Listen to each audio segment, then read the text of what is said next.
What's going on, everybody? It's your man Chris Thorns coming to you with a story. But as always, good morning, good afternoon, good evening, whenever you're watching my content. And as always, like, comment, subscribe, and share. I'm going to skip the intros and things like that because I'm kind of short on time. But I was given this story, and I believe this story is trending out of St. Louis. So let's get right into it.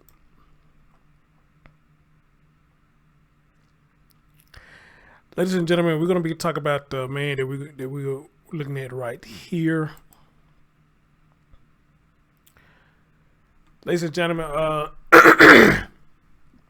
this man that you see right here, name is 35-year-old Bobby McCulley. As you can read the things that's going on right here at the side right here, so I don't really just need to get into it too deep.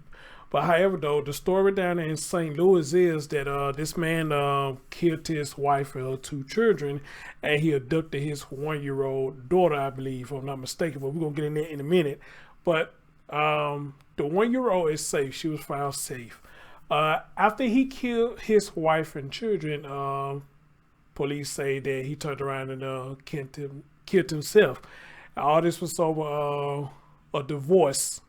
I believe the wife filed for a divorce, and which probably led to this right here. But I'm pretty much sure with a story like this, there's more to it, you know. So y'all just bear with me right now. This is just a quick version of it.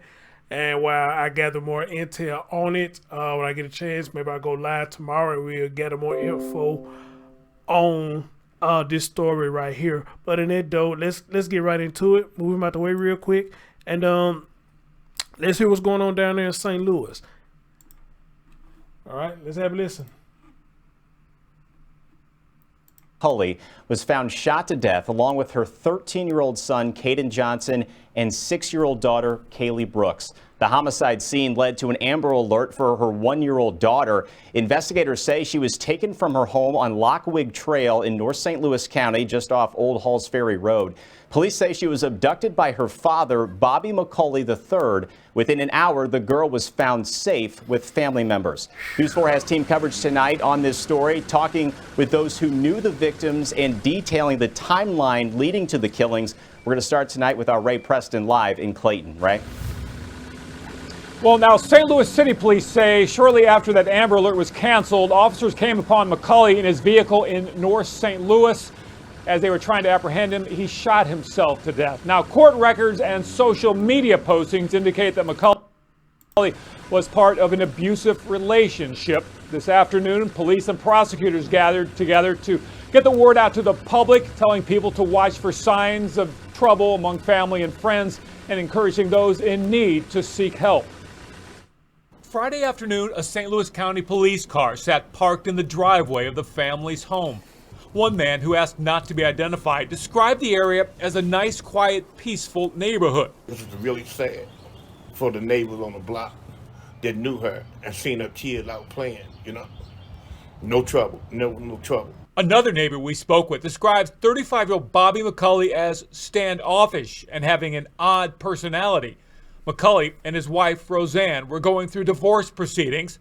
Court records show McCulley at one time had a court order of protection against him. Roseann McCulley had posted on social media about the abusive relationship. If you have a family member that you see is inclined to this type of violence or is showing signs of anger, anger management issues, I think it's on all of us to make certain that those individuals get the help they need, or if it's escalating, even family members need to contact law enforcement about their own family members. We're told McCulley grew up in this North County neighborhood a few miles away. A man who identified himself as McCulley's grandfather said McCulley recently got a job and was starting work as a truck driver. The county prosecutor says his office has seen an increase in domestic violence cases in the last several months, specifically during the pandemic. If you're in a relationship and you're concerned for your safety, or you have a fear of something, you need to call the police. You need to get help. You need to go leave the house. We have an advocacy center. You can call. There's a lot of resources that we have that family members can go to get assistance, support, direction. Now, we are gathering those resources, information on the resources that are available to people, and we are putting those on our website. Of course, you can just go to KMOV.com. Reporting live in Clayton, Ray Preston, News 4. Ooh, man, golly. Excuse me, guys. I gotta try to make this quick. So here's my thing about this. I know I speak a lot about this. Well, I wouldn't say a lot, but I bring it up here and there about people in domestic relationships. And I see a lot of you women give y'all comments. So while y'all stay in domestic relationships, maybe y'all scared or whatever the case may be. I don't know. I'm not a woman, so I don't know what y'all be feeling when you are involved in a domestic relationship. I just know I haven't put my hand on a woman, just because she didn't want me or she don't want to be with me anymore. I mean, I'm like this. If you want to go, go, But I guess in a sense, this is different. They was married. I don't know how many years they spent together. And, when you develop years with a person, I guess it's hard to let that go. I guess even if it is pleasure, pain involved, I guess it's just kind of hard to let that go. Again, I don't know. That's from a woman's standpoint. I know from a man's standpoint, a lot of times it's easy for us to leave because, we tired of the bullshit, But then you got some of us that do try to work it out with y'all. But a lot of y'all, don't want to work it out. So we'd be wise enough to say, okay, well, fuck it. You don't want this anymore. Then, hey, go about my business and just start back over with the next person who we do want each other. And hopefully we can stay on the same page, So again, guys, I don't have much information on this right now, but I did get an answer question that this was a domestic relationship. That's why a divorce was filed. It just was a domestic relationship that they had put out there. Let me see what it's saying right here.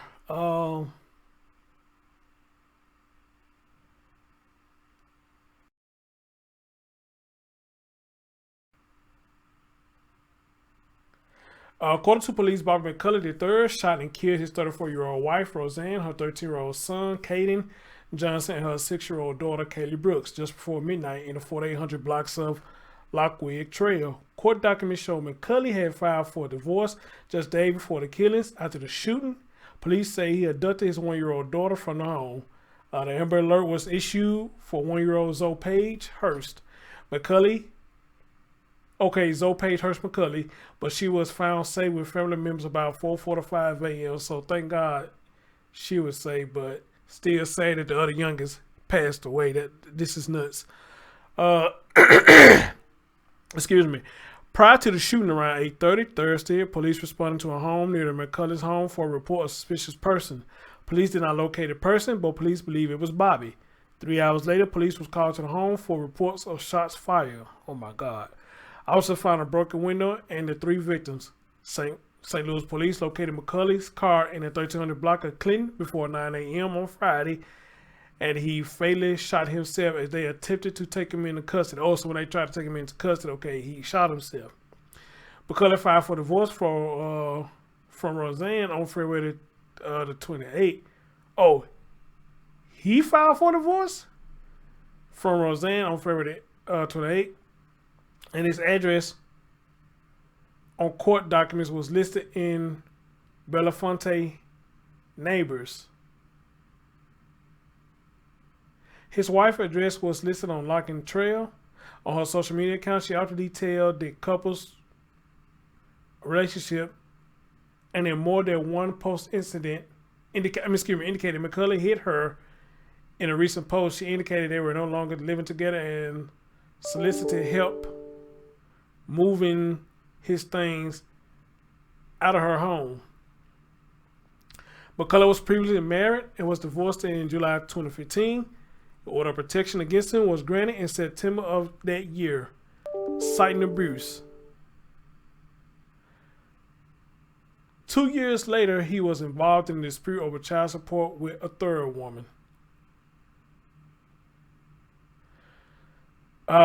Thursday afternoon, St. Louis County Prosecuting Attorney's Office charged McCulley with 3 counts of first-degree murder, 3 counts of kidnapping, 7 counts of criminal action, and 1 count of burglary. Official also charged 55-year-old Michelle Clayton for hindering prosecution of a felony as she misled officers to prevent the capture of McCulley for the triple homicide. Oh, wow. Somebody's trying to help him out. Wow. She's currently being held on $25,000 cash on the bond. Record show Clayton is McCulley's mother. Oh, that's his mother. Oh, Jesus Christ. This story already going down the rabbit hole. At afternoon press conference, St. Louis County Prosecutor Attorney Wesley Bell spoke about domestic violence and how important it is to report a problem if you see warning signs. Domestic violence is seen as a problem for women or for victims when it needs to be a problem for all of us. It's not enough just to say if you're being harmed to go seek services. For resources on how domestic violence victims can get help in St. Louis area, it's telling me to click here, but I'm not going to do that right now. Those in the Metro East can click here. The YWCA of Greater St. Louis also has classes on how to spot domestic violence. For more on that, click here. Okay. They say this is the second triple murder involving a mother and her child in St. Louis region in a month. Damn. On February the 4th, Kenesha Hempfield and her 2 daughters were killed when her ex-boyfriend, Ronald Marr, killed them in a Dutch home. Marr was later arrested in Effingham, Illinois. Okay, guys. Wow. I'll leave it at that. But if you want to look up this story yourself, just look up the name you see right here on my screen and have a look at it yourself. Sorry I got to be so short with this, guys. But I am gathering intel as we speak. You know, I got somebody sending me stuff on it, including the police conference. I know I love them conference because they tell pretty much everything what happened to this story that the news media will not report. So, ladies and gentlemen, please stay tuned as I get more information on this story. And if any of you out there in the St. Louis area that know about this, please feel free to hit me up in my email, bigcdt@gmail.com. And I'll be glad to respond to you. If you want to come on the show and talk about it, I'll be more than happy to open my doors to let y'all come talk about this tragic incident. Other than that, I'm your man, Chris Storms. Thank y'all for listening, and stay tuned.